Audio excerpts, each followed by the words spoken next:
poker's legendary champions, next generation stars, and tireless ambassadors of the game, sharing their wisdom and guiding your journey to high achievement on the green felt. This is Chasing Poker Greatness with your host, Brad Wilson.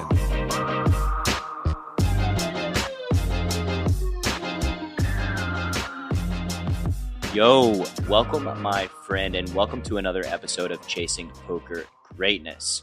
I'm your host, founder of EnhanceYourEdge.com, Brad Wilson, and today's guest is the only human being to ever win 4 WPT titles, the one and only Darren Elias. Darren has over $7.5 million in career life cashes to go along with a pretty good $3.8 million in lifetime online career winnings. All of this despite being a self-professed low-volume player. His career highlights include the aforementioned 4 WPT titles, including the WPT Bobby Baldwin Classic, 2017 WPT Fallsview, Season 16 WPT Tournament of Champions, and Darren's personal favorite win, the 2014 WPT Borgata Open. In 2012, he also won a World Championship of Online Poker High Roller event for a cool $547,000, as well as an FTOPs gold medal victory for another $126K. Our conversation today covers a ton of ground, from how Darren got his start playing cards in a way that's very near and dear to my own heart, battling in the Yahoo Spades arena, to his first tournament bink and subsequent bankroll explosion to over $500K. There are too many greatness bombs to count headed your way, including how human beings are driven by personal interests and incentives that skew their opinions, Darren's thoughts on the reentry versus freezeout debate, why AI is an existential, imminent threat to the present and future of online poker, why Darren spends most of his time studying human behavior and analyzing patterns to improve his poker game, and much, much more. So, without any further ado, I bring to you the great Darren Elias. Darren, my man, how we doing? Good. How are you? I'm doing very well. Welcome to the show. I'm excited to have you. Happy to be here. I want to start out by asking you the story. How did you get involved playing cards in the first place? I started playing cards really young with my family, like my grandmother especially. We wouldn't play poker necessarily, but we would play bridge, spades, and hearts. I played a lot of hearts growing up. It's like I don't know if you ever played. It's like a 4-person game. Yeah, I spent my high school career playing spades every single day, and hearts as well. So yeah, I'm very familiar with these games. Yeah. They're fun games. So when I was 9, 10, I would play those, and then I started playing hearts on the internet, like Yahoo Hearts, pretty competitively, where I was ranked highly in the world when I was 12 or 13. So then I kept playing that, and then we were in high school. Moneymaker won the main event, and we were watching that on ESPN. So we started playing Texas Hold'em in high school, little home games. And I always did well. We didn't play for much money, but I always did well. Would win the $5 sit and go or whatever. At some point, deposited money on Party Poker and UB and played a little bit online. So I started playing some small cash games online. Did well. And then when I got to college, I started playing online tournaments, Poker Stars, Paradise Poker back then, all the sites basically. I was playing a lot online, and that's when things kind of snowballed, and I started making real money, and then I had a real bankroll and could play higher stakes, and that's when it got more serious. So I haven't had this come up yet, because not many Yahoo Spaders and Yahoo Hearts players that I've run into on the show. But do you think that playing those games helped you transition to poker? Definitely. I mean, I was comfortable with cards, playing cards, even in the live arena. I always liked playing cards, and definitely with hearts it was big. I used to count cards, you're counting how many hearts the guy has left, counting spades. There is some math involved. spades as well. I got a little frustrated with spades because of the collusion. Like when you're playing online, like people are obviously cheating. So I got really frustrated with spades. But I think playing cards growing up definitely helped me and prepared me. Although poker is a different beast in that there's bluffing and more probability kind of things. But yeah, I'd say playing cards with my grandma growing up definitely prepped me. Yeah, I think me too. Definitely helped me feel comfortable just in the arena. To be willing to sit there for hours and hours and play cards, like I've been doing that for a long time, and that was some people just don't have the patience, you know. Oh, for sure, me too. I can actually attribute my entire poker career to spades because Yahoo spades of all things. Because I met a friend who was around my age. He was my main spades partner, and we played every day. He was a few years older than me, and his mom was a poker dealer. And he got involved with poker and started traveling and doing fairly well and talking to me about it. And then that's kind of what sucked me in. And I moved. I'll try this thing, make some real money. Yeah, well, yeah. I mean, he's like, look, you're really awesome at spades. I know you could do this poker thing. Like, I know it. So I saved up like $3,000, moved to Florida from Tennessee to just give the poker thing a go, which is like, looking back, it's like an insane thing, that's a big leap. An insane thing to do that had like probability of success very, very, very low, but somehow it just worked out.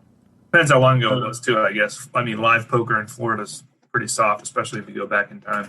It was 2004, so might not even been legal back then, or the cash games at least. I remember they had the $100 rule or whatever. You could only buy in for $100.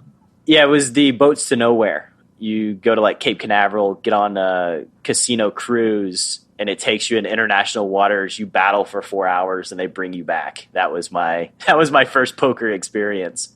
I've been on a couple of those when I was younger. Yeah. So when you say like things started going well, like what was your bankroll like when you became fully involved?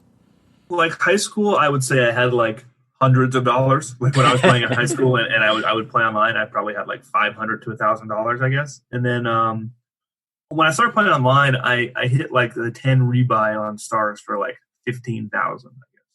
And once I had that, the bankroll went from hundreds of dollars to hundreds of thousands pretty quickly. And I was like well rolled to like over rolled for the games I was playing. Because back then online games were pretty soft and you could play big. I had my own action and I was probably running well too. So I spun it from a couple hundred to probably $500,000 or something my freshman, sophomore years of college, and was in a good position from there. Let's talk about adversity. So like hundreds to $500,000, that's pretty fucking good, right? Let's talk about the bumps in the road. Like, were there any bumps? What was a bad time?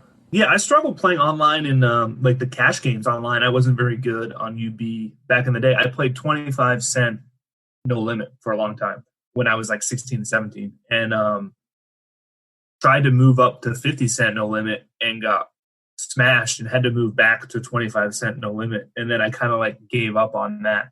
So I had trouble beating 50 cent no limit.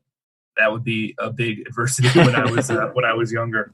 But eventually I stopped playing online cash games and just focused on tournaments because I like the excitement of tournaments more, like being deep in the tournament, that feeling. And I was with cash games, it was always like the victory felt like incomplete. Like you have a great winning session. Okay, good. You quit. Like it always feels like there's more to be won or there's more there.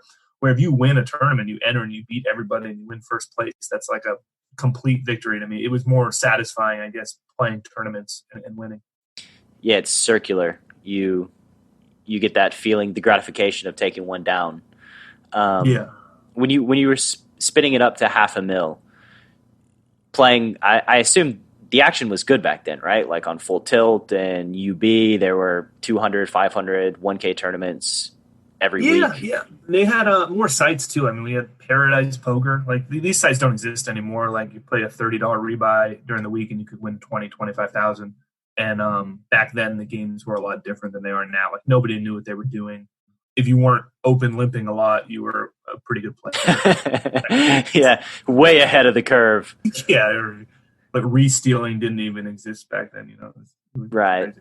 And I know Party Poker too had just before UIGEA, they were pumping out the tournaments every single night, like 150, 200K guaranteed every day of the week. And then Sunday, I think it was like $1 million guaranteed or $500,000. It was just an absurd amount of volume you could get in.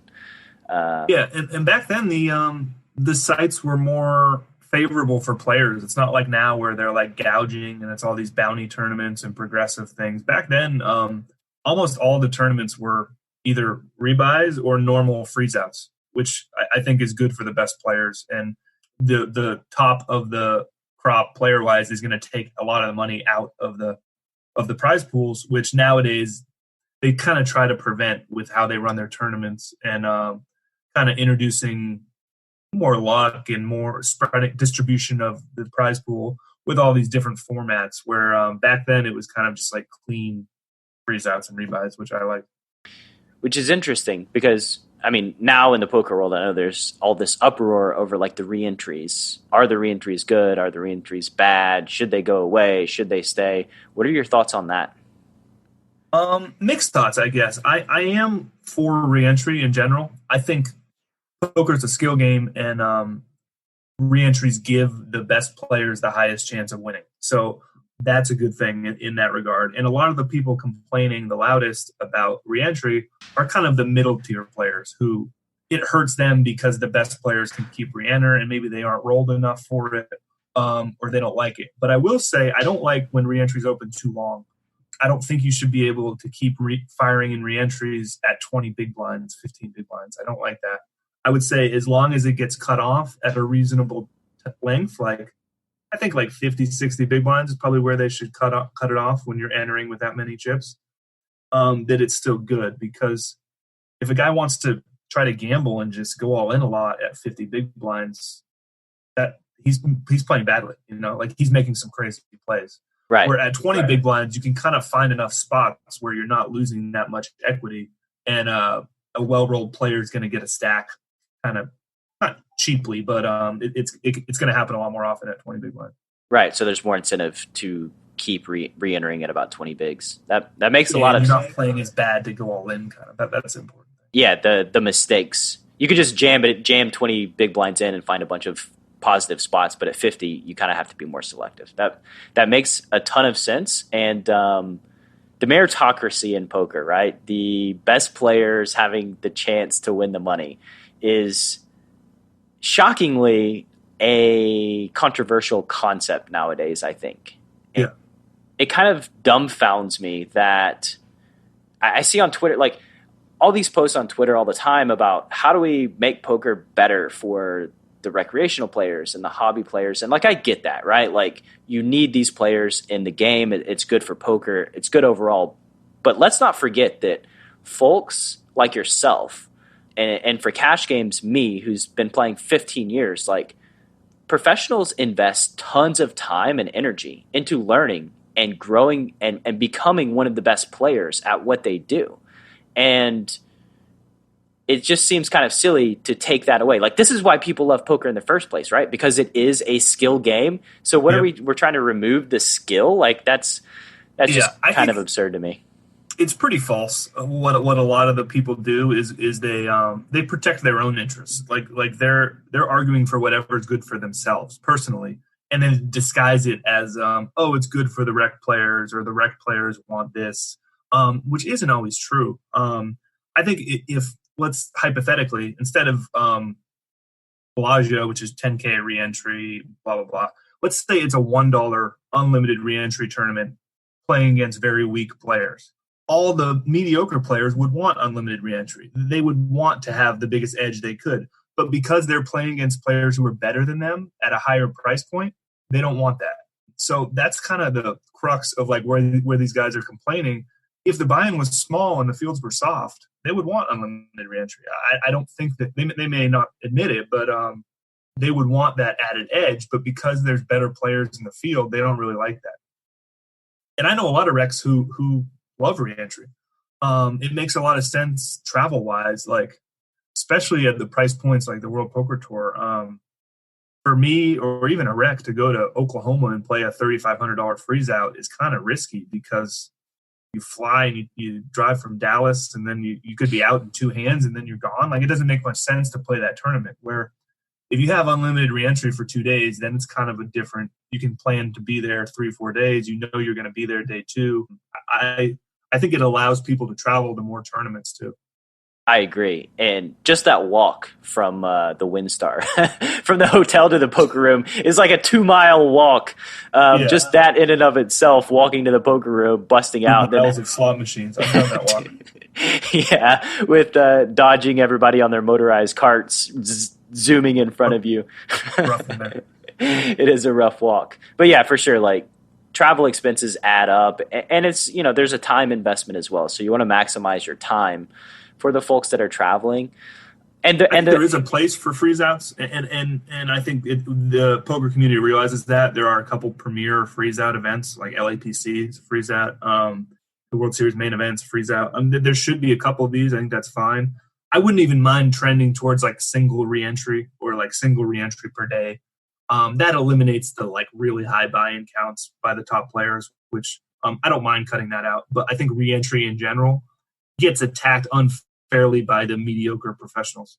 Yeah, and you're absolutely right. Like, it's human nature to protect our own self-interest, right? I think that's just basic human psychology. All right, so let's transition a little. What's something about you that not a lot of people know? I'm probably more like nerdier than people would expect. I guess people see me, they wouldn't expect it, but I wanted to work for NASA. Like, when I was in college, I was a physics major, really into science. I like sci-fi, like Star Wars, Lord of the Rings, and any kind of shit like that. I like. Most people probably wouldn't expect that, I guess, when they meet me. And if I have free time and I'm like studying something, it's probably like science or astronomy. AI, I'm pretty interested in nowadays. So that I'm interested in these kinds of topics, I guess. Yeah. I don't know if that's surprising. I think, you're a smart guy, so you want to learn. What are you thinking about, like AI, NASA? What are some burning questions that is going on with you? I'm really curious about like space exploration, like when we're going to get to Mars, if we're going to colonize Mars, how we're going to expand from there, what the next step is. Are we going to set up like extras? Are we ever going to get outside the solar system? Are we going to send things to other stars, other galaxies, like big picture kind of things? Really interest me. And then AI with what's going to happen when we reach super intelligence or general AI. When that happens, maybe those two things are linked. Maybe we can use AI for space exploration, that kind of stuff. I think they're most likely linked. One of my favorite blogs is waitbutwhy.com. He goes into a lot about Elon Musk and the space exploration. And I mean, Elon wants to send 1 million folks to Mars by like 2050, he said, I think very recently. I'm a pro, I'm 100% a pro AI person. Like, I see like disinformation, the potential atomic warfare, just all the things, climate change that are going on in the world. And from my perspective, I see like, oh, humanity's kind of drawing dead here. Like, we need to do something. And I think AI is an out. We can either like use it and accept it, or it's going to be an awkward relationship otherwise. And I mean, AI nowadays is getting super strong and narrow in small fields. It can do almost anything better than a human. Just this year, I was paid to play a poker AI, which proved to be superhuman. Like, basically played against a bot that was very, very good. And it had learned only by playing itself. It wasn't shown anything. It was just a neural network where it learned from its own mistakes and played against itself billions of times and got to be better or as good as the best players in the world. How'd you do versus the bot? It's interesting because I played when it first started playing and it was really bad in the beginning. So it was still learning and I was smashing it. And then it got better pretty quickly over like a week. It went from being really bad to break even kind of against me in 6 max cash. It's interesting though, they use a system that you play like 5,000 hands, and then they use some mathematical formula. They extrapolate it as if you played 50,000 hands, and they take out luck. So like, I think I won like 20 big blinds per 100 or something, but after the thing, it appears I got lucky and I actually won. So, I don't really understand that stuff's over my head, but it was strong. It was a very strong opponent. And there's something like very cold and scary about playing against an AI and losing. That it's not human, and it's a little strange. It's a strange feeling. Yeah, I can imagine. It's pretty funny though. You play your 5K hands, you celebrate your 20 bigs per 100, and they're like, no, you just ran good. We extrapolated it, and you broke even. Actually, actually, you got crushed. Yeah. All right. That's funny. Do you have any fears about online poker in AI? Because absolutely. I think online poker's on its last legs, kind of because of AI. I think we're not really far away from a bot that can deal with real time adjustments. Kind of that's the like. Bots excel in set parameters. Like if no one plays heads up sit and goes anymore. Heads up turbo sit and goes because if it's the same thing every time, a bot can figure it out pretty quickly and be superhuman at it. What bots struggle with is something like a tournament where you put it 8-handed with all these different stack sizes. It can't really adjust for that on the fly, and you can't spend a bunch of time running one sim on a table that has 15 big blinds, 25 big blinds, 40 big blinds. Like it's every situation is different in a tournament, which is kind of why tournaments are the last place left, kind of where there's not that many superhuman bots. I don't know if there is a superhuman bot that could play tournaments, but if you look at high stakes cash games online nowadays, they're probably riddled with bots. And I mean, these sites are spending millions of dollars to try to prevent them, but they're still there. And if it's not a bot, it can be somebody playing and using real-time assistance. They could have a bot next to them on a computer, and they can check it as they're playing. With stuff like that out there, I think online poker's doomed, to be honest. Yeah, I mean, it's obviously existential. There was a similar thing, I think, in backgammon, where shockingly people used to gamble big online at backgammon, but then a bot comes out that just plays perfectly and crushes everybody, and boom. Online backgammon's done forever. Yeah, I mean, chess, similar thing. Like, there's no one playing online chess for money because it's a lot about like how readily available the bot is to get for a person playing. Like right now, I think for poker, it's not quite there yet that you could get a real time bot to help you to play online. But within a couple years, I would guess that software is out there and people can use it. Isn't it interesting that human nature? Circling back to the AI thing and humans effectively being doomed over the long term at our current trajectory. Like once the bots infiltrate the games, it's game over. Like, is it going to be bot versus bot? Like they're not even going to get action. They're creating a thing that kills what they're trying to take advantage of, which is ironic to me. Just people using the bots to squeeze all the money out of the game. The things. I mean, to be optimistic or like romantic about it, I guess we do get to see how the game should be played, which I think there is something beautiful in that we, as the bots learn and they get better, we get to see the final version of the game. Like I don't know if you watch like AlphaGo documentary about that bot that played Go.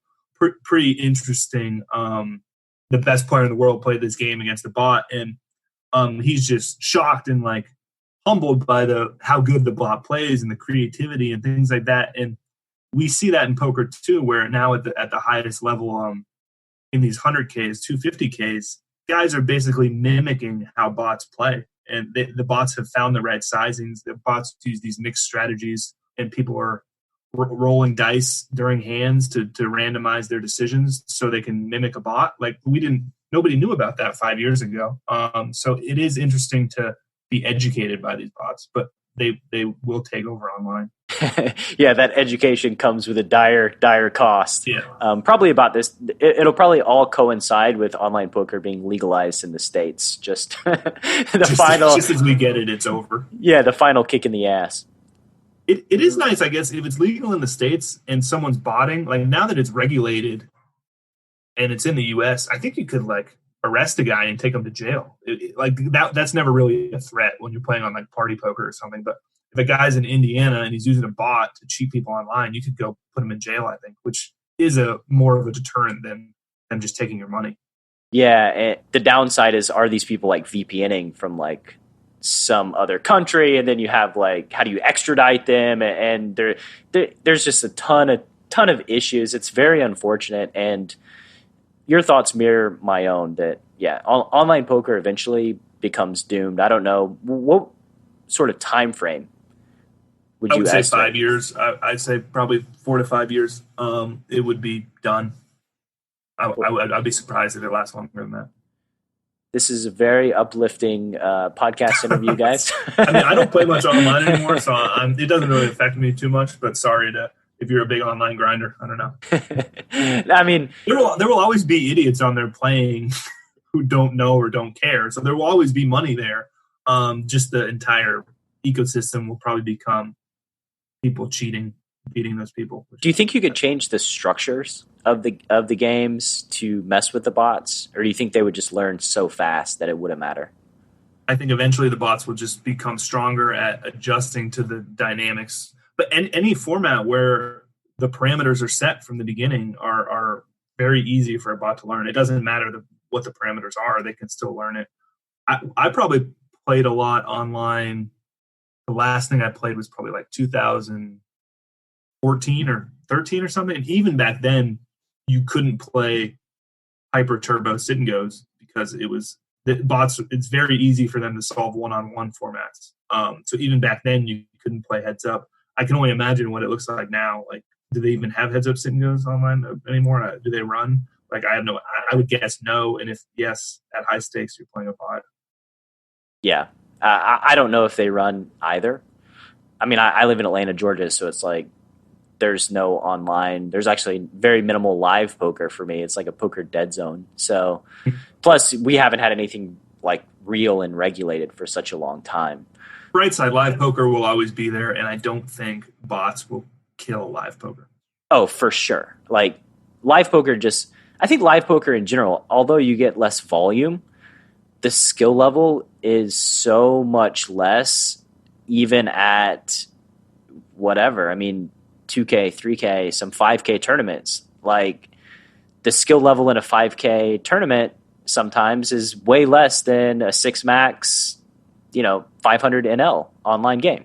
For sure. Yeah, definitely. Yeah. And even with all the tools out there, the coaching, the software, the run it once videos, whatever you want, the process of like consuming that knowledge, like internalizing it, getting in a live game and executing it properly is harder than people think. I've kind of realized that as I've done some coaching, that like it's very easy for me to tell somebody where they went wrong, where they made a mistake, and what they should do differently. That's easy. The hard part is getting somebody to do that in the game repeatedly, like the actual execution of these theories or poker stuff that you learn online, and then getting in a live game and doing it is harder than people think, and people mess up. So there's always going to be human error, which makes the games good. And lack of data, just collecting hand histories, reviewing a database in live, like it's arduous, it's annoying, almost nobody does it. So when you have a lack of data, like somebody goes to you for coaching, it can be hard to even pinpoint where folks are going wrong or what their biggest leaks are, specifically because you can't just do a database analysis and pull up some hands and show them exactly what's happening. Yeah, unless they're playing online, it's like one live hand history doesn't tell you that much. And you have to kind of, when I do the coaching, I don't enjoy it too much, but I try to find like common themes of a guy's making the same mistake in the same spot. Like that's kind of the big stuff you want to focus on. But then as soon as you kind of get that worked out, something else will pop up. And it's, it's tough. It's like a leaking boat. Right. Long live live poker. What is up, my loyal Chasing Poker Greatness listener? Coach Brad here, and I just wanted to take a moment to ask you a simple question. How many times have you heard my guests and I speak passionately about the benefits of poker coaching? You get to expand your poker network, receive expert feedback you can rely on, and have your burning questions answered by a trusted mentor. Which brings me to the Poker Power Hour, a series of 100% free live 1-hour poker webinars, masterclasses, and hand history breakdowns that kick off each and every Wednesday evening at 8 p.m. Eastern Standard Time. The Poker Power Hour will be led by me, Coach Brad, as well as some of your favorite Chasing Poker Greatness guests. It will be your weekly guide for helping you plug your leaks, skyrocket your poker growth, expand your network of crushers, and inevitably win more money on the green felt. The Poker Power Hour is premium content and live only. There will be no free replays or view on demand, and the content will eventually be released as paid training only. So head to enhanceyouredge.com, opt in to the Poker Power Hour, and get for free today what you'll have to pay for it later. Once again, to catch the Poker Power Hour every single week, head to enhanceyouredge.com and join the email newsletter. Now, back to the show. What would you say? You got 4 WPT titles. What's your most memorable one? Definitely the first one, I would say. I had final tabled that tournament before at Borgata. I got 5th, I think, a couple years before. And that was my first major live win. Still my biggest score. I haven't hit. I think it was like 840. I never won more than that. I had my whole family there because it was in it was like an hour from where I was living at the time. I was living in Philly, I think, or Jersey, and everyone was there. Outright win, biggest score, first title. I'll always remember that. Yeah, I can imagine. What was going through your mind like when you took it down? I was pretty calm in the moment. It was like a weird dynamic. One guy had all the chips at the final table. I coolered him, and then so we both have like 100 big blinds, and the other guys have 20. And kind of, you're going to be heads up against the guy probably. Get heads up. Big pay jump back then. I think the second was 500. First was like 850, and we just played it. So like intense heads up match against a pretty good player where I ran well, and I mean it's a live heads up match. It's like 50 hands, so funny how that works. And I think I coolered him the last hand and kind of knew what was coming, and my hand held. And it was awesome. I mean, I wasn't like going nuts or anything, but it was like a calming. Like I never feel like, I don't want to say excited. I feel more relief when I win a poker tournament because I like relieved that I won. Like I'm going in expecting to win. It's not always going to happen. I can play poorly or get unlucky, but I feel relief anytime I win a poker tournament, not like excitement.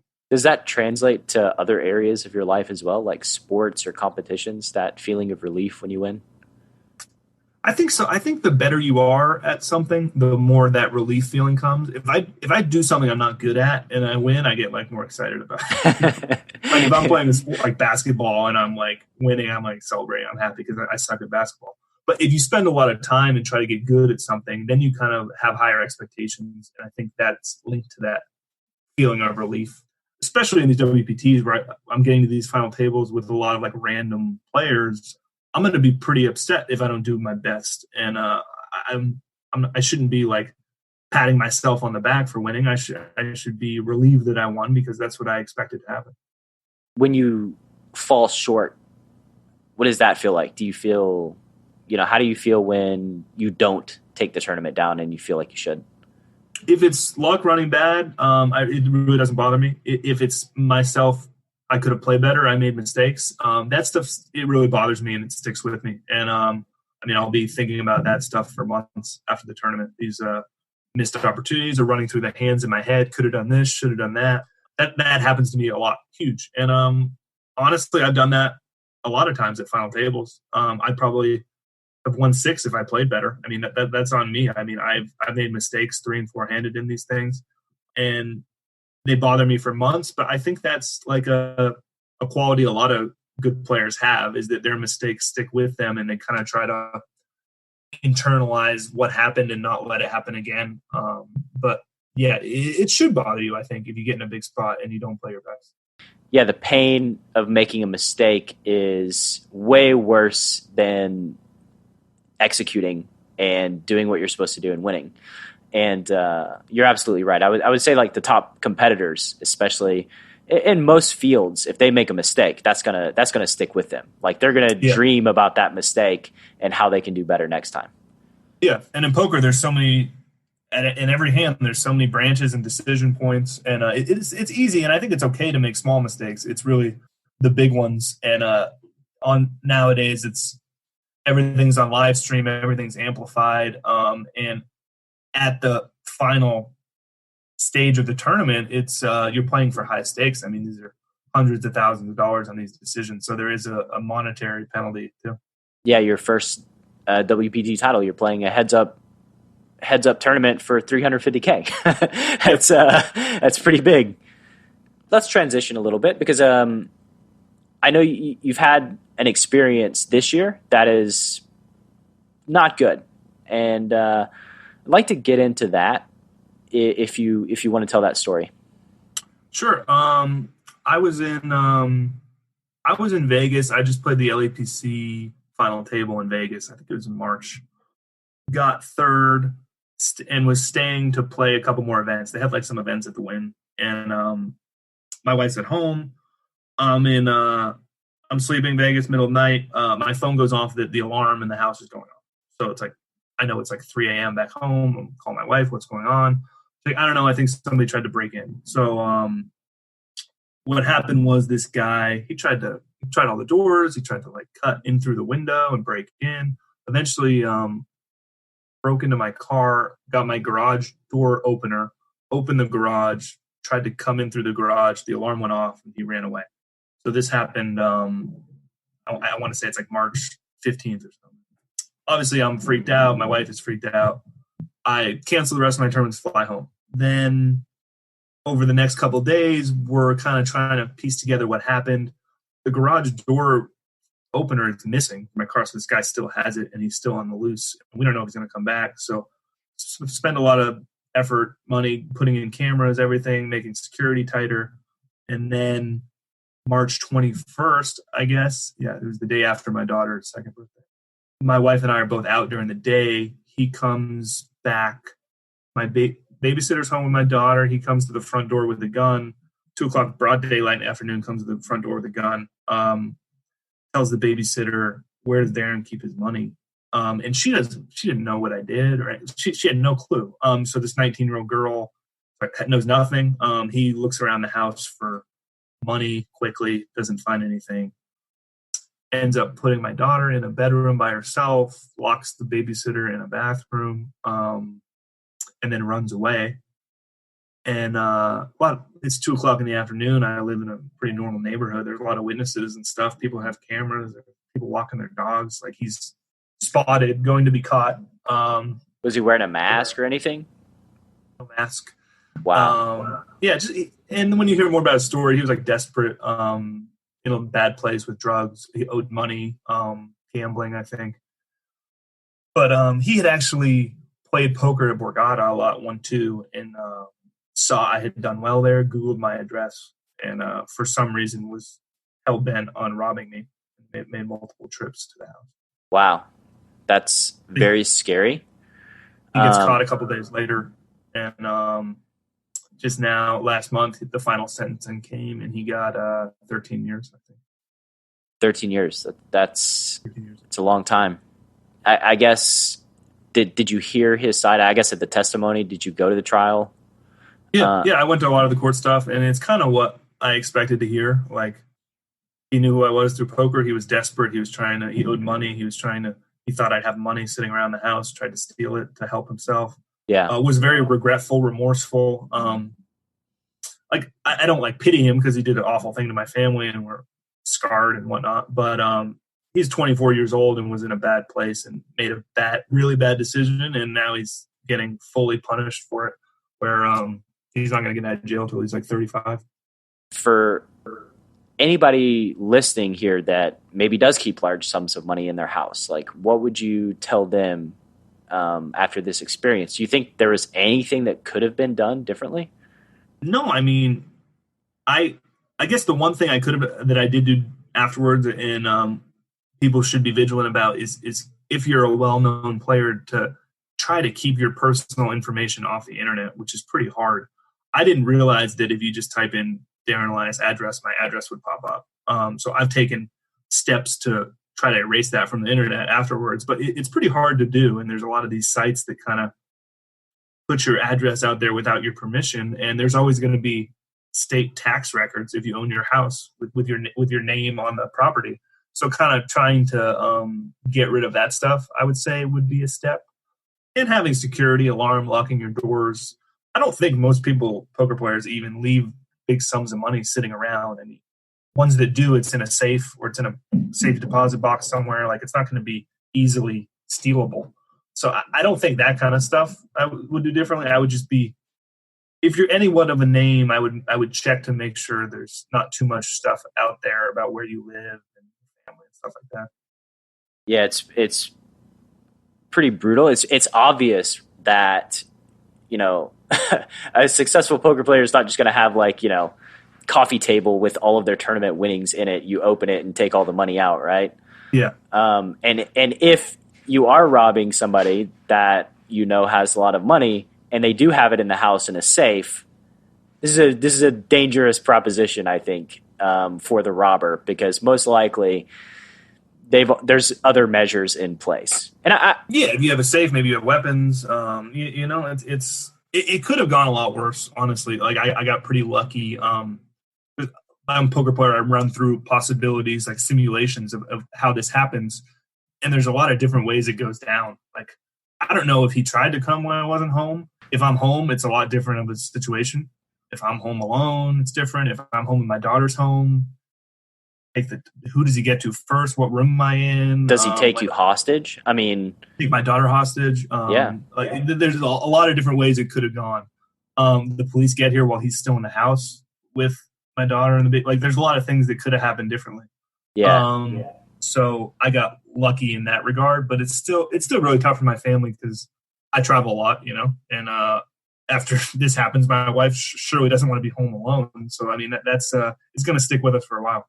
Of course she doesn't. And like in our pre-interview, I told you a similar thing happened to me. And what ended up happening was my friend's little sister got robbed or got stood up at gunpoint, and made to go through a house where, you know, the person thought I was there, but I was not there.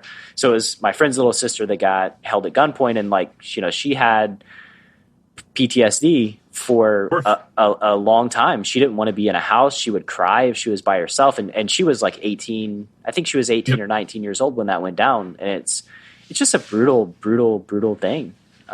Similar to this babysitter. I mean, she's 19 years old, and she's got to carry this rest of her life now, and she did nothing to deserve that. That's just this guy's.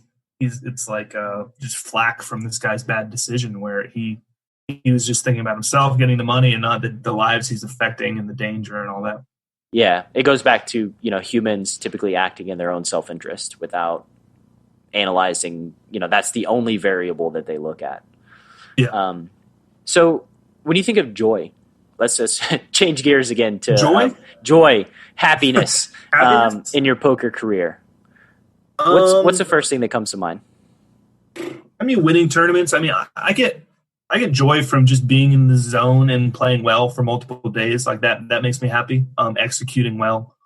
If I can play a day of poker and bag and I made one mistake or zero mistakes in my head, I feel pretty good about that. There's always going to be stuff I could do better. So I'm not saying I play perfect poker or anywhere near it, but if I do the best of my ability in a day, that gives me joy. Making the right decision. Obviously, winning a tournament is great, but more the execution and playing well kind of gives me joy. Yeah, the process. Yeah. Process versus results.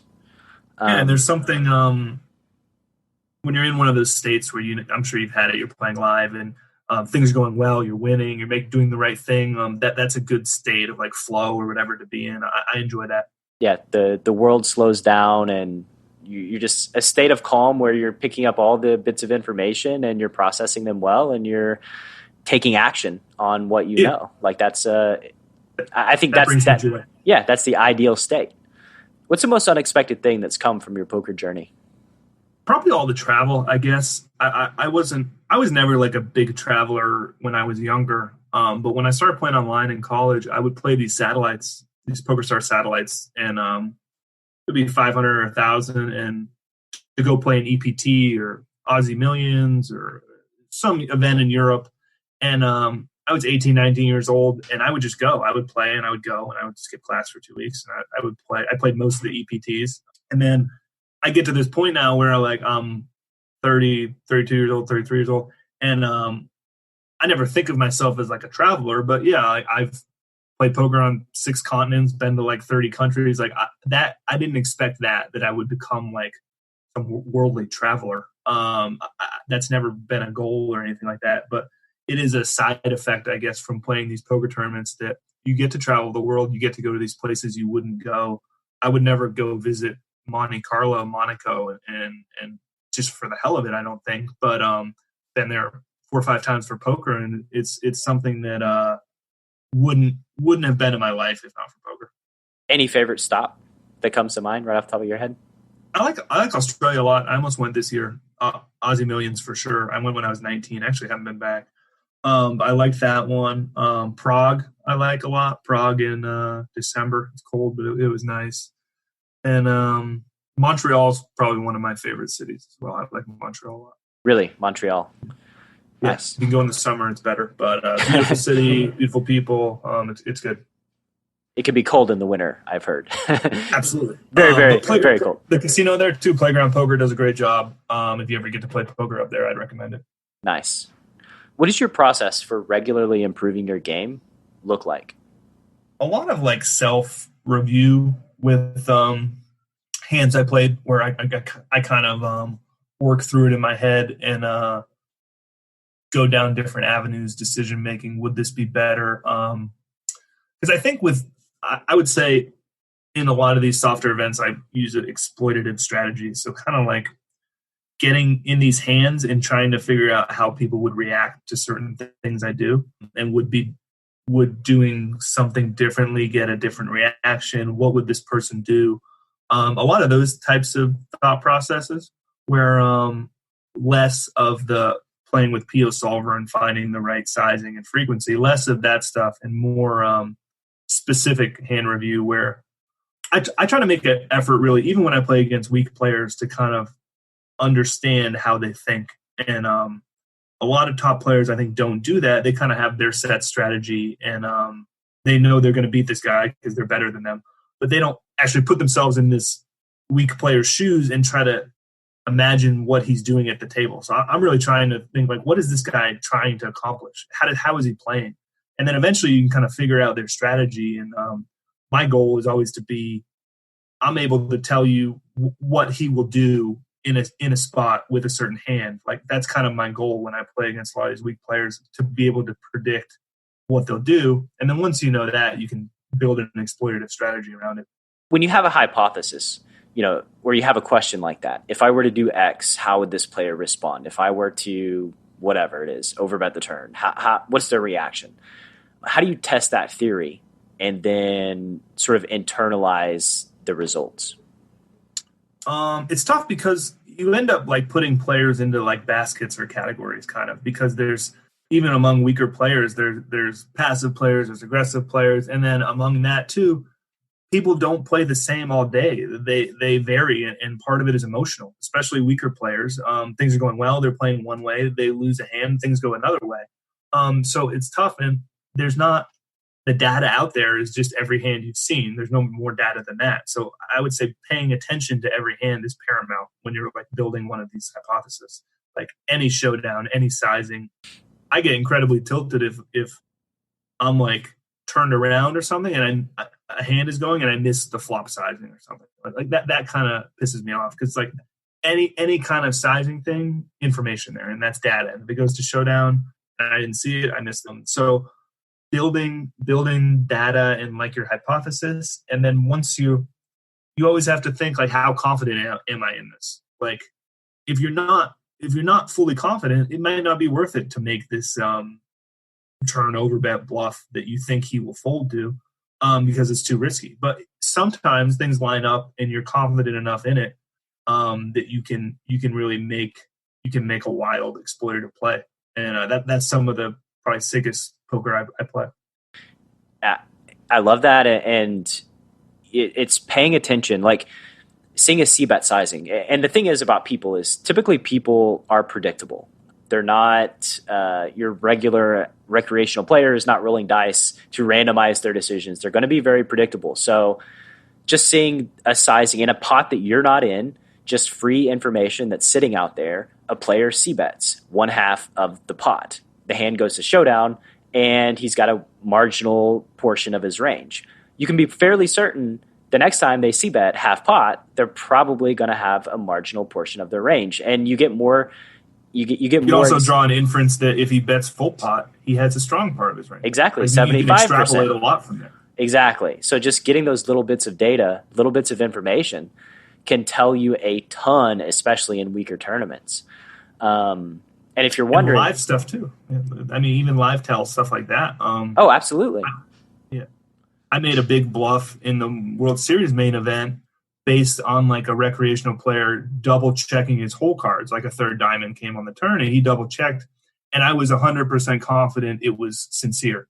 You know, a lot of people, when they have a flush there and they check it anyway, just dupe you or whatever. Oh, diamond check, but I have a flush. Right. I was 100% confident he was doing it earnestly. Like he was checking to see if he had a diamond, and I check raised the turn big and misses. The diamond doesn't come on the river, and I overbet bluff all in.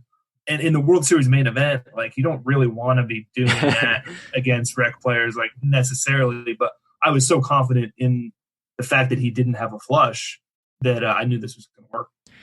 And, like, all these little pieces of data, like, they deduce the range of the people you're playing against. Like, they give you information. And, like, physical tells. I did an interview with Fedor Holtz about a month ago, and Fedor said something that I had never thought of. We talked about physical tells because he's a big physical tells guy. Like, he studied them and thought about them a lot in human behavior. And in the super high rollers, a lot of the best players, they take the same amount of time for each decision so that there's no timing tells or anything like that. But he said that you can tell when people think. Like, their face looks different when they're thinking versus when they're, like, running out the clock. Waiting, yeah. Right? And he mentioned, like, a prominent high-stakes player that fell into that exact category. And I had never thought of that. And I thought, wow, like, that is extremely smart, an extremely smart physical tell, just how the tension people hold in their face. Yeah, or even eye movement, stuff like that. When a guy's thinking, it might look differently than when a guy's just knows what he's doing and is waiting to act. Yeah, I think physical tells are probably the most underrated aspect of live poker, as far as, like, people don't put enough study time into thinking about human behavior like they should. Not to the general public, though. The average civilian thinks we're like wizards, you know. Like, you can read some guy's mind, like, you know, the perception out in the world is that everything is live tells, you know. Yeah, he blinked twice and held his breath when he bet the river. So. It's funny how the public's perception of what it actually is. Yeah, I would say not a lot of people spend much time studying that. I know there's been a couple courses and things like that. I've never actually seen any of them, but I know there's some stuff out there, but it's not something that people spend a lot of time on. It's human behavior, and it's a high pressure situation. And with high stakes, and when you add all those together, people go back to their default. Like, it's really hard to act contrary in a spot where there's all this pressure. Like, it's really hard to, you know, whatever the physical tell is, like, glare at somebody when you have the nuts, right? Like, just as a basic human behavior. So tons of value thinking about live tells.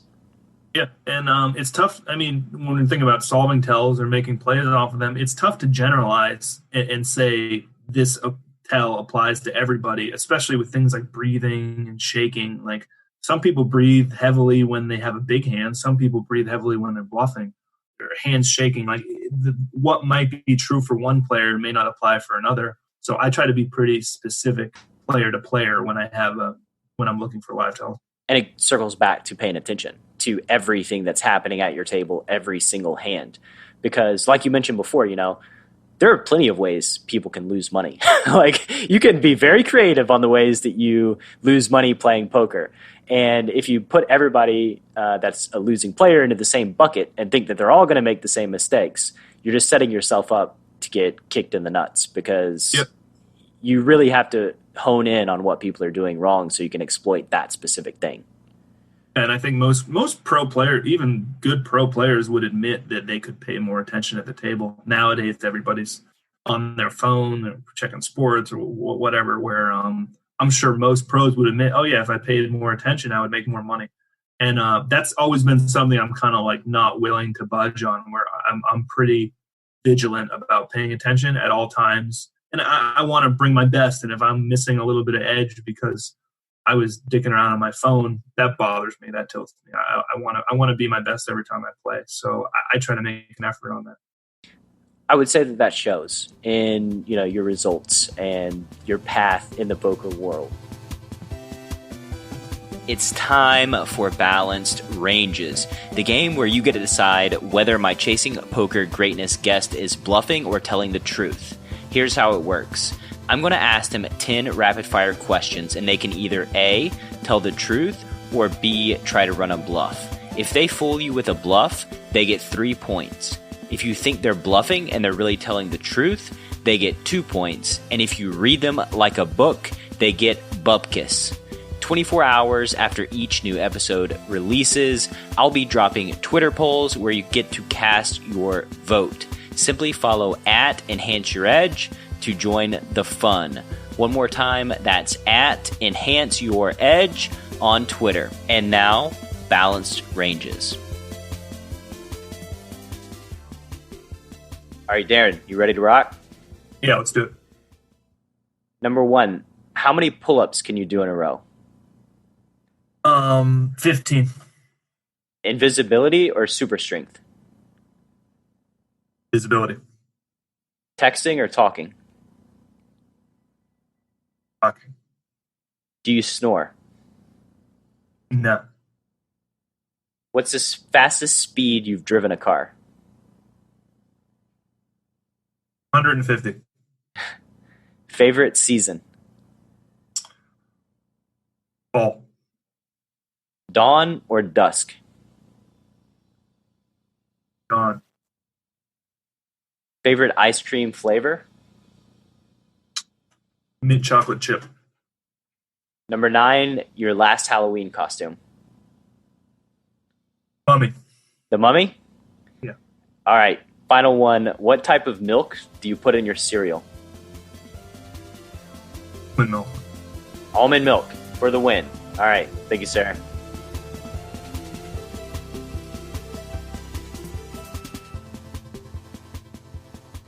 Imagine there's a carbon copy of you.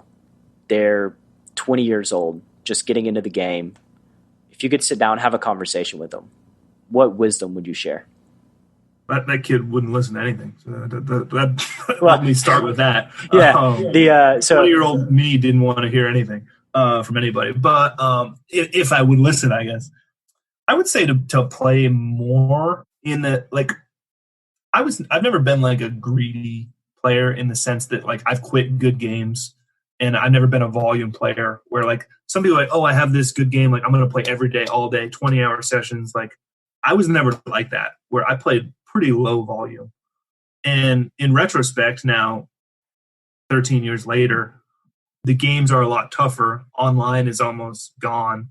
I would tell myself, play more online, try to play higher, faster, play more. If you're in these good cash games, these good big cash games, don't just book your win and pick up. That's what I've always been like that in cash games, where I've quit good games where I'm getting a little tired. I've played 8 hours. I'm winning. I pick up. I'm not like, I know nowadays people, a lot of greedy, and I say greedy, but efficient players, they just won't quit. They'll just play 30 hours if it's a good game, you know. And I never had that in me. So I guess I would tell myself to be a little greedier. And I think if I could have done that, maybe I'd be in a better financial position right now. I would guess I would have made more money. Although for me, it did always bother me if my play started to decline in the session. Like that would tilt me to the point where I wouldn't be able to play. So like I know it's like quality versus quantity. You could play more. If I played more at a 90% level, I would make more money. But playing at that 90% level bothered me so much that I kind of couldn't do it. And that was always my issue with with playing a lot. Like I've always been kind of a low volume. Even now I play about 50 tournaments a year. When I played online, I played 3,000 or 4,000 tournaments in my whole career on PokerStars, which is like, we'll play that in a month. So I've never been a high volume player. So I guess I would tell myself to play more. So when you were spinning it up to 500K, like what did your daily slate look like in the glory days? I played 100 rebuy, 50 rebuy, but I'd probably play 5 or 6 tournaments. I was always like, I wasn't a multi-table guy. I would play 2 or 3 tournaments at a time, 4 maybe. On a Sunday, I'd play a couple more. But if you were to look at my results, like Starscope or something, I'm like a high buy-in, high ROI, low volume.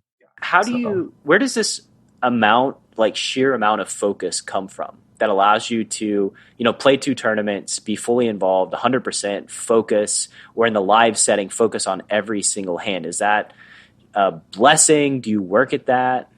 I would say it's natural. I have like whatever the opposite of like ADD is, I have that where I can sit and I have very long attention span. Like even as a child, I always have. So I guess it comes from that. Like I see it now with my daughter. Like it's crazy. She's 2 years old and we'll sit down and play a game for an hour or like an hour and a half. And then like kids are running around crazy and she's like very focused. And it's cool to see that. And I've always kind of had that where I have no problem sitting, doing something difficult for long periods of time. And I enjoy it if there's a payoff at the end, or it doesn't have to be monetary, but some sort of like reward at the end. I get very obsessed with things where like I don't like to dabble in like hobbies and whatnot. Like if I do something, I'm kind of like all in and I want to be the best at it, and I'm gonna obsess about it nonstop until I'm very good at it. So I have that as well. That's a blessing, a very great blessing. Blessing and a curse though. Like I can't play video games. I can't dabble and play a video game. You won't see me for 6 months if I actually get into it. I can't like play a little bit. Yeah, you're all in or not. Are you all in on anything right now other than poker? I'm trying to get all in on golf, but it's not quite there yet. Where I was trying to book some bets where I had never played golf before last year to kind of get really good in a year. And people didn't want to bet me, so that didn't happen. I'm not quite all in, but I'm getting there.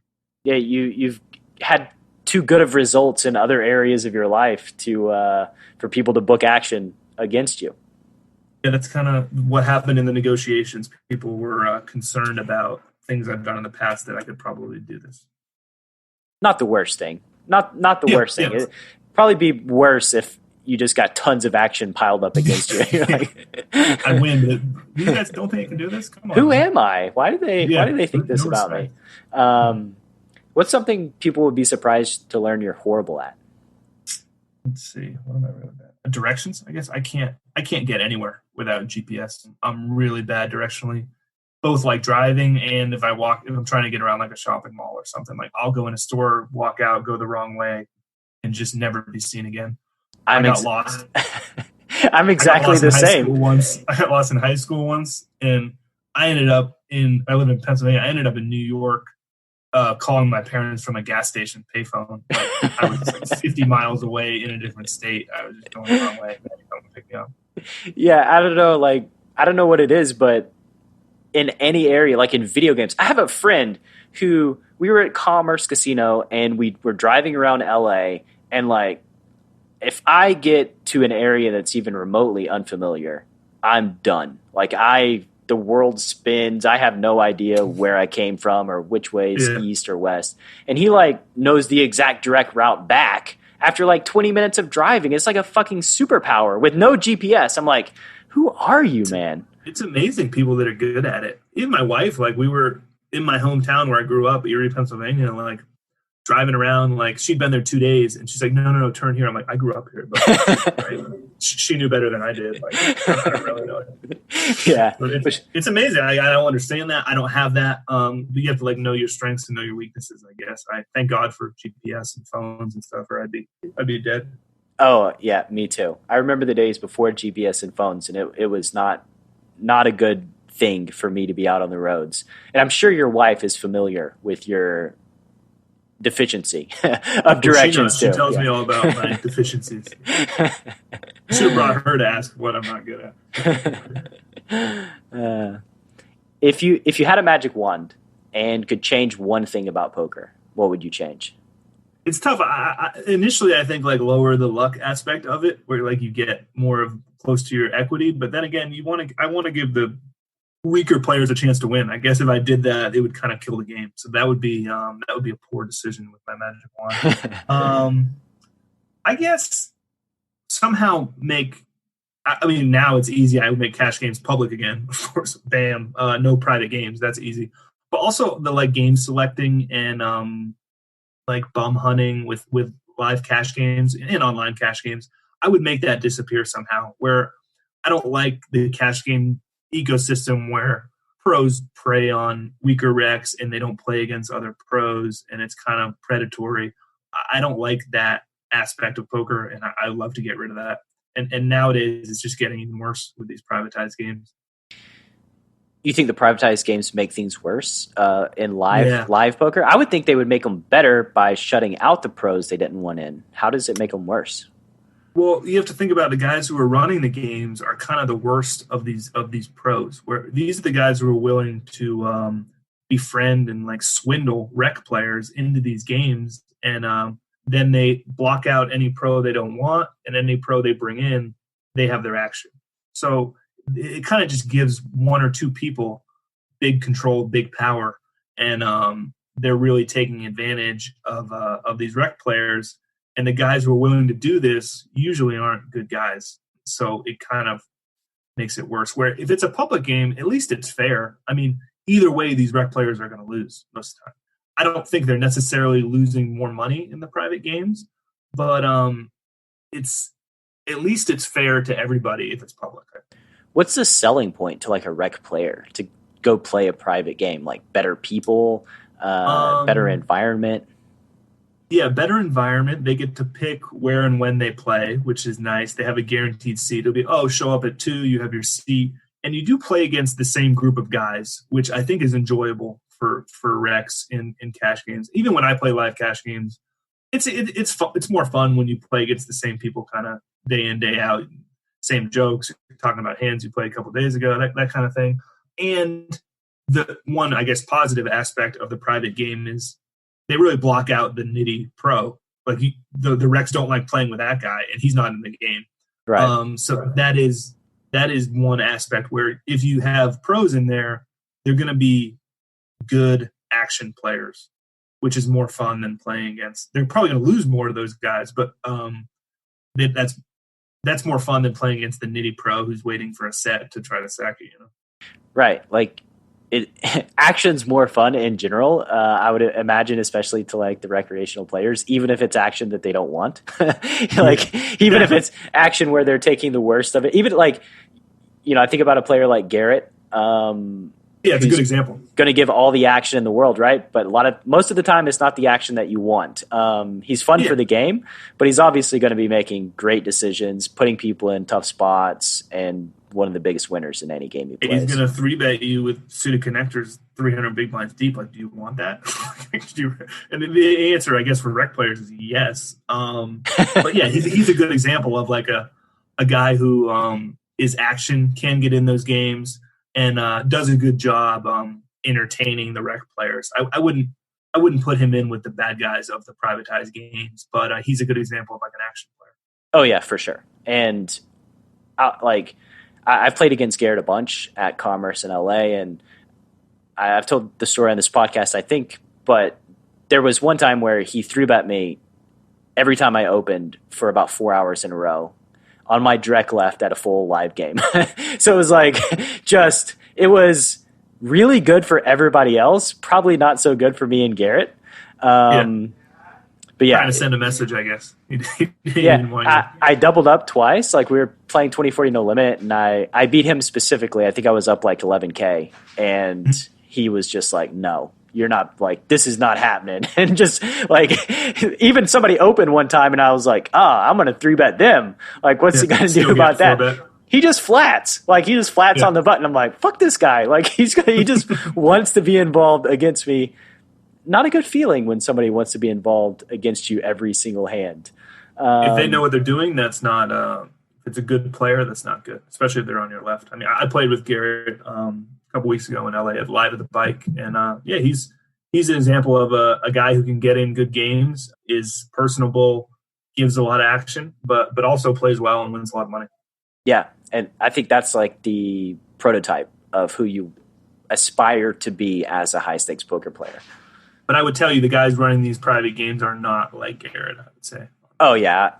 Like you said, they're a little scummier and nittier and probably not as good. Humans act in their own self-interest, right? Just the fact that they're locking the game out and will only invite pros that they have action of, I think that just that in and of itself speaks to who they are as human beings. Yep, definitely. Very greedy.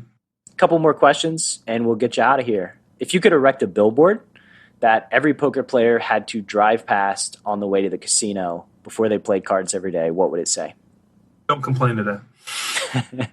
There's just too much complaining and bitching about stuff that I think it's just negative energy wasted, where if these people would spend that energy trying to get better or focus, they would be a lot better than texting their friends about how terrible someone plays or how bad they run or blah, blah, blah. Like just show up and do your job. 100,000% there. Like, I've never seen a top pro complain consistently about how bad they run and how bad players are. Like, they just take care of their own business and think positively. Like, you know, yeah, 100%. Well, the latter bothers me even. Complaining about how bad people are is really the one that bothers me the most, because most time that's like weaker pros or mediocre pros. Like, you have to realize, mediocre pro, you wouldn't exist if this guy you're complaining about wasn't here. So you're literally complaining about a guy who's giving you a livelihood. Like, you want to go play against a bunch of top pros, like, you wouldn't be complaining then, but you'd be getting smashed. And like, do you want to do that? Like, why are you complaining that this guy plays poorly just because he made you lose one hand? Like, it's very short-sighted, and people don't get the big picture where you're complaining about a guy that you need to be there. Like, it's ridiculous to me. And even sometimes it can be deceptive, because sometimes people complain about people that own them and they never take a second to think, why did this happen, right? Like, where it's not an obvious recreational player and they play a big pot and they're like, oh, this guy plays so bad. Like, look what he did, blah, blah, blah, blah, blah. And I'm just sitting there thinking, like, yeah, he fucking owned your face, man. Like, you're not looking at the spot right. Put a world-class player instead of the rec player, you'd be like, oh, wow, that was sick hand. Like, really well. Because it's a rec player, you don't think he's capable. And that's something that can happen. Like, rec players get lucky every once in a while and take a really good line. I mean, that's going to happen just by probability, you know? Exactly. And when you discount it, I'm a big fan of learning from experiences. So when you have an experience, learn from it and say, did I do something wrong? What information were they working with? What did they see me do? Like, what led to this event that caused this player to own me? Like, did I mess up? That's always my first thought, is, did I do something wrong? And if I did something wrong, how do I not do that in the future? Yeah, and it's a knee-jerk reaction. Oh, stupid fish, like, whatever, it got me. Like, I get it, but then as long as you make it, as long as A, you don't say that out loud, B, you like make it to the next step of analyzing your play and what happened, then you're okay. But just some people don't make it past that. For a lot of people, don't make it past that first knee-jerk, like, fuck this guy. You know, it's like, you gotta make it past that. I would say most people don't, and that's probably that most people don't. And that's probably indicative of where they're going to end up in their poker career over the long term. What's a project you're working on right now that's near and dear to your heart? Then it doesn't have to be poker related. Project, but just raising my daughter, being with my daughter right now is kind of like consuming everything. Like, seeing when I'm home, just seeing her learn things and spending time with her is really near and dear to my heart, obviously. It's nice kind of traveling, and then I get excited to come home and be with the family. Like, that's something that having children like really makes evident. And like, I can't, even this summer, like when I play the World Series, I was there. I did a 2-week stint and then like a 3-week stint, and that was almost too much for me to be away, where back in my younger days, I might stay out there the whole time, stay 2 months. But now, like, I can't be away from her that long.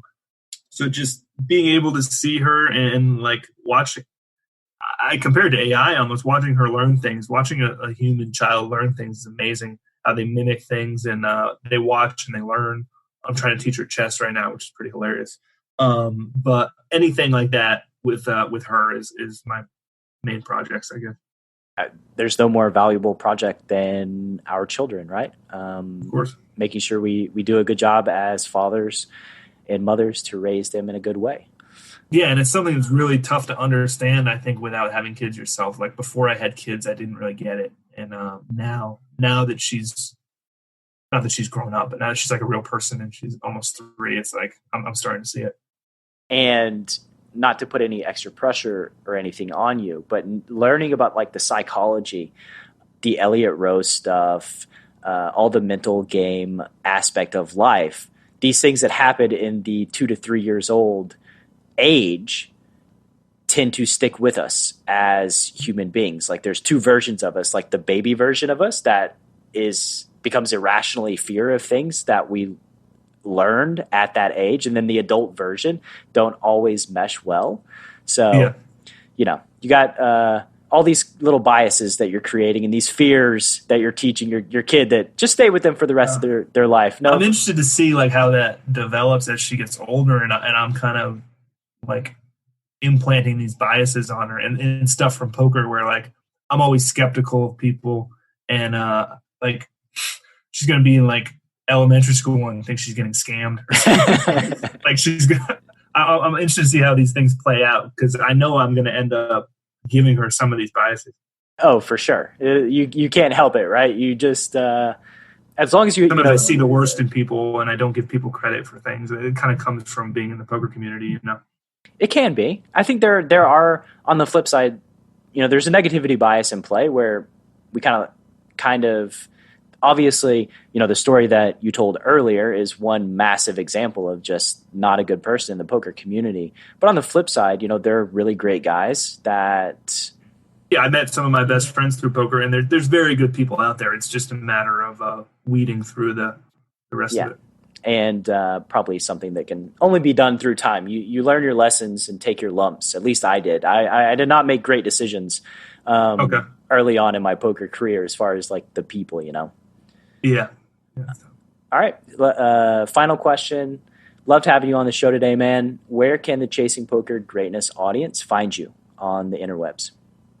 I have Twitter, just my name on Twitter, and Old Money D on Instagram. I don't post that much, but if I go deep in a tournament or something, I'll probably let people know. I will be at Borgata tomorrow. So I'll be playing WPT Borgata this weekend. So yeah, nice. You can find me there. Awesome, man. I appreciate your time and energy. Loved having this talk, and no problem, grateful to share it with the Chasing Poker Greatness audience. Thanks, man. Happy to be here. Thank you so much for listening to this episode of Chasing Poker Greatness. If you haven't yet subscribed to the show, please take a moment to do so on Apple Podcasts or wherever your favorite place to listen to podcasts may be.